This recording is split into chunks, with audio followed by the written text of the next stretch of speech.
오늘 영상에서는 좋은 나의 초기 컨셉을 최종 크리틱까지 끌고 갈 수 있는 방법을 알려드리고자 합니다. 그 방법은 제가 뭐 떠올린 건 아니고 건축 설계와는 뭔가 직접적인 연관은 없지만 대다수의 많은 분들이 알고 계신 미국의 사업가 일론 머스크의 제1원리 사고법입니다. 이 사고법을 통해서 건축 설계의 각 단계에서 저희의 컨셉을 발견하는 근본적인 접근법을 배워볼 겁니다. 또한 제가 가장 좋아하는 BIG 건축가의 어떤 설계를 뭐 하나 두 개, 뭐 몇 개가 될지 모르겠지만 한번 같이 살펴보면서 제1원리 사고법으로 그 프로젝트를 분석하는 것을 한번 같이 보도록 하겠습니다. 사고 방식을 배우고 그 사고 방식을 어떻게 실전에 적용할 수 있는지를 같이 분석해놓고 나면 이와 비슷한 방법으로 나의 프로젝트에도 적용시켜볼 수 있지 않을까? 여러분의 프로젝트에도 적용시켜보지 않을까? 뭐 이런 생각으로 영상을 제작하게 되었습니다. 좋은 컨셉을 최종 크리틱까지 끌고 가고 싶으신 분들 이번 영상을 반드시 끝까지 시청해 주시길 부탁드리겠습니다. 왜냐하면 제가 알려드린 방법이 여러분 설계에 새로운 돌파구가 될 수 있을지도 모르잖아요.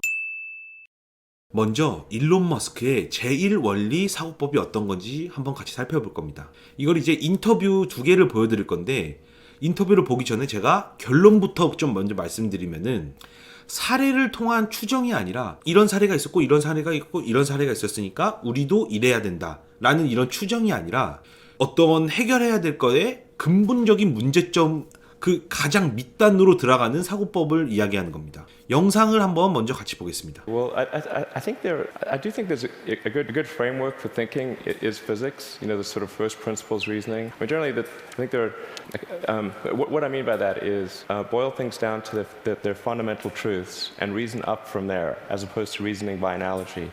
Through most of our life, we get through life by reasoning by analogy, which essentially means kind of copying what other people do with slight variations. And you have to do that. Otherwise, it's mentally you wouldn't be able to get through the day.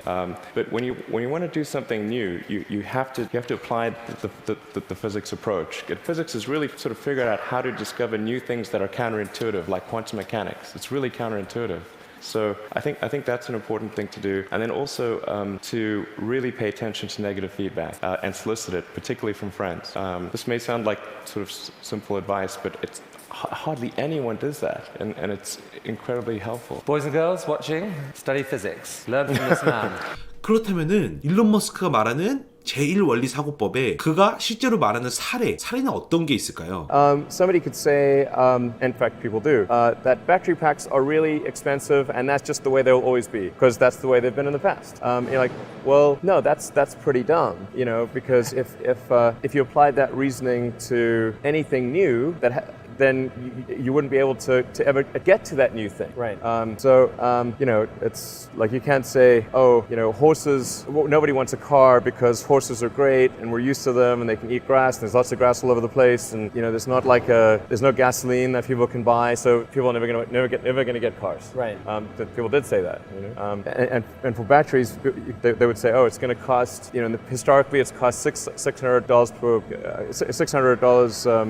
per kilowatt hour, and so it's not going to be much better than that in the future. And you say, no, okay, well, what are the batteries made of? So first principles would be to say, okay, what are the material constituents of the batteries? Mm-hmm. What is the spot market value of the material constituents? So you can say, okay, it's got cobalt, nickel, aluminum, carbon, and some polymers for separation, and a steel can. So break that down on a material basis and say, okay, what if we bought that in the London Metal Exchange, what would each of those things cost? Like, oh, geez, it's like $80 per kilowatt hour. Mm-hmm. So clearly, you just need to think of clever ways to take those materials and combine them into the shape of a battery cell, and you can have batteries that are much cheaper than anyone realizes. 그러니까 보통 저희가 사례 조사라는 걸 많이 하죠.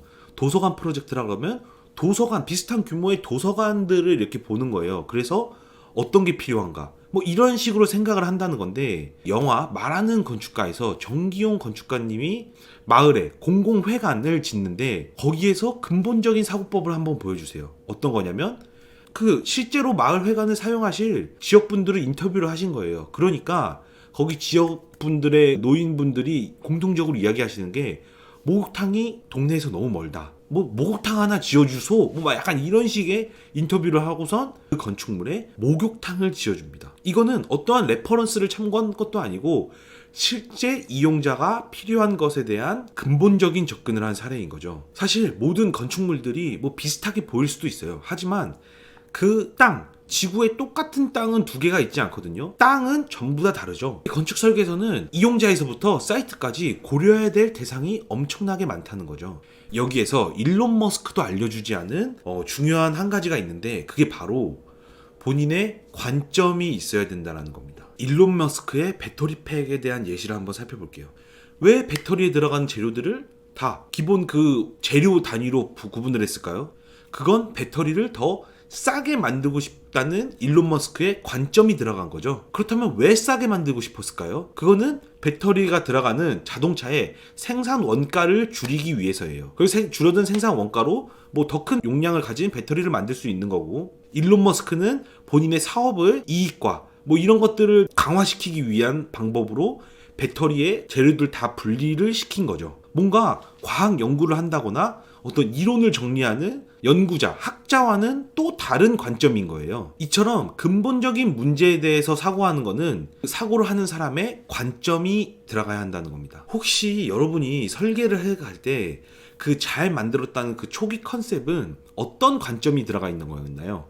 그냥 핀터레스트나 구글 같은 데서 적당한 다이어그램을 가지고, 아니면 비슷한 규모의 건축물에 다른 사람이 분석해놓은 어떤 관점을 교수님께 가져가고선 모든 건축물이 다 알 수 없잖아요. 교수님이 이거 괜찮다 뭐 이렇게 이야기한 건 아닐까요? 내 관점이 정립되지 않은 상태에서 어떠한 컨셉을 차용해서 설계를 하였을 때 초기에 그 뭐 사이트 분석이 될 수 있고, 어떤 컨셉인지는 모르겠지만 그 컨셉이 메스로 나타나고, 그리고 또 웹피 디자인이 있을 수가 있고, 어떤 실이 어디에 위치해야 되는지 내 최초의 그 컨셉의 관점에 의해서 평면이 짜져야 하고, 컨셉의 최초의 관점에 의해서 단면이 짜져야 된다는 겁니다.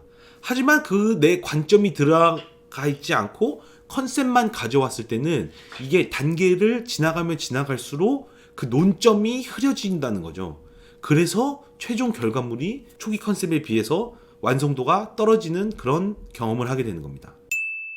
그럼 제가 좋아하는 BIG 건축가의 다이어그램 한번 보겠습니다. 그리고 이 사람은 설계 부분에 있어서 어떤 관점을 가지고 있는지 한번 예시로서 쉽게 설명을 드려보겠습니다. 일단은 이렇게 먼저 한번 말씀드릴게요. 설계의 각 단계에서 본질적 접근이 가능하다는 거죠. 일론 머스크의 제1원리 사고가 각 단계에서 가능하다는 거예요. 그럼 그 단계란 무엇이 있냐? 제가 생각했을 때 6단계로 한번 나눠봤어요. 건축 설계 과정을.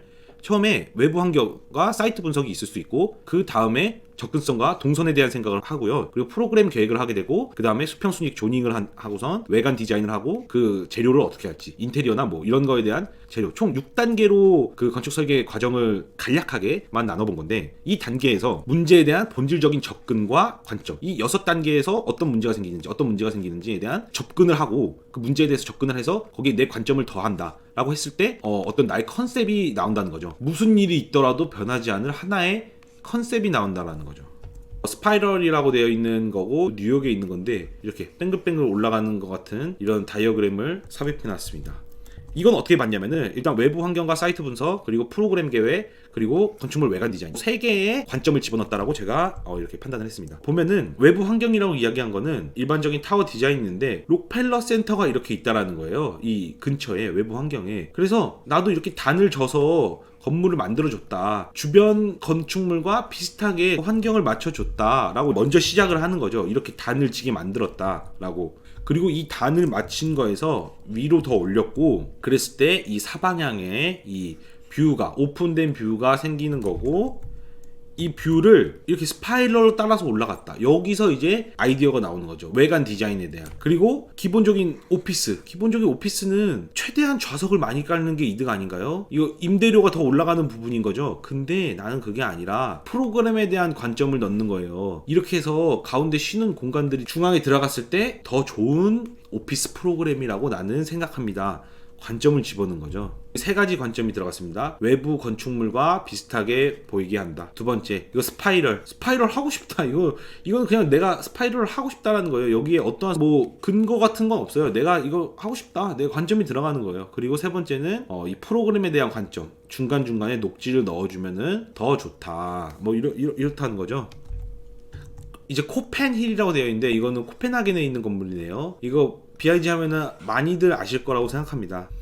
그렇게 봤을 때 이거는 3가지에 대해서 저는 이제 근본적인 문제 해결과 자신의 관점이 들어갔다고 생각하는 거죠. 접근성 동선 계획과 그리고 프로그램 계획 그리고 수평 수직 조닝 이 세 가지에 대해서 나왔다는 건데 일단은 이 사이트는 뭐 사이트예요. 그리고 여기에 프로그램이라고 했는데 하이테크 건물이에요. 생산 설비 공장 건물이라고 생각하면 되죠. 공장 건물. 그랬을 때 볼륨이 이만큼 필요하다는 거예요. 기계 뭐 이런 거 환기 시설 뭐 이런 거 해서 이만큼 볼륨이 필요한데 펀 팩토리라고 나와 있죠. 프로그램. 왜 팩토리는 가장 값싸게 짓는 게 이득 아닌가요? 값싸게? 그 뭔가 험블하게. 근데 펀 팩토리로 하면 안 돼요? 라고 이제 물음표를 던지는 거죠. 내 관점을 프로그램에 대한. 그래서 파사드를 이렇게 해서 돌려놓은 거예요. 파사드를. 근데 뭐 왜 이렇게 돌렸나? 이렇게 해서 스키 슬로프 라인을 만들어 주겠다라는 거죠. 왜냐면 펀 팩토리를 만들기 위해서 뭐 상급자, 중급자 뭐 이런 코스가 있을 수 있고 동선 외부에서 공장과는 상관없이 외부인들은 동선을 분류해야 되잖아요. 공장 사람들은 뭐 여기로 들어간다 그러면 이렇게 해서 수직으로 엘리베이터로 올리겠습니다. 공원에서 걸어다닐 수 있다. 코펜힐이 다른 이런 운동시설과도 이렇게 연관이 있다라고 이렇게 보는 거죠.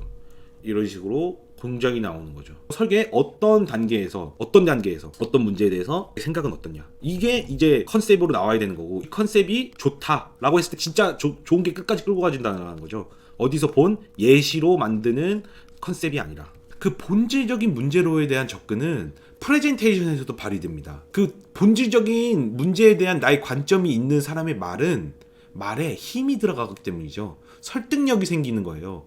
너가 뭐 어떻게 생각했건 나는 이렇게 생각했고 그렇기 때문에 이런 공간이 나와야 된다. 뭔가 기승전결, 주장, 근거, 사례, 예시, 반론 뭐 이런 것들이 완벽하게 구성이 가능하다는 거죠. 하지만 남의 어휘를 가져오거나 남의 컨셉을 갖고 와서 그게 내 초기 컨셉 너무 좋은데 결과물이 안 좋아 라고 이렇게 말하는 거는 조금 아쉽다라는 거죠. 근데 여기서도 보셨다시피 컨셉을 뭔가 더 완벽하게 설명하기 위해서는 다이어그램이라는 요소가 같이 사용된 걸 볼 수 있어요. 근데 이게 학교 다닐 때 어떻게 표현했는지 저 깔끔한 선은 어떻게 나오는지 뭔가 좀 전 개인적으로 답답하고 궁금하기도 했거든요. 그래서 뭔가 포토샵으로 그냥 뭐 일일이 막 점선을 어떻게 그리는지도 몰라서 점을 하나씩 찍기도 하고 당장 마감해야 되는데 마감 며칠 안 남았는데 강의를 결제해서 방법을 막 알고 배우고 뭐 이렇게 할 수는 없잖아요. 그래서 제가 다음 영상에서는 여러분들이 컨셉을 본질적인 문제에 대한 접근으로서 잘 잡아놨다는 그 전제 하에 상대를 설득시킬 수 있는 다양한 다이어그램 표현법을 한번 같이 볼 거고 그걸 어떻게 만들 수 있는지 한번 A부터 Z까지 정리해드리려고 합니다. 구독자분들이랑 소통을 많이 못하고 있는 것 같아가지고 뭐 이런 표현법 궁금하다 인터넷 링크 댓글에 달아주시면은 제가 또 그것도 한번 참고해서 영상 제작에 참고를 하겠습니다. 내 컨셉을 완벽하게 표현하기 위한 다이어그램 제작 방법이 궁금하신 분들은 제가 영상을 올렸을 때 알람이나 홈피드에 제 영상이 뜰 수 있게 간단하게 구독 버튼 눌러주시고 유용한 정보를 꼭 받아가세요. 감사합니다.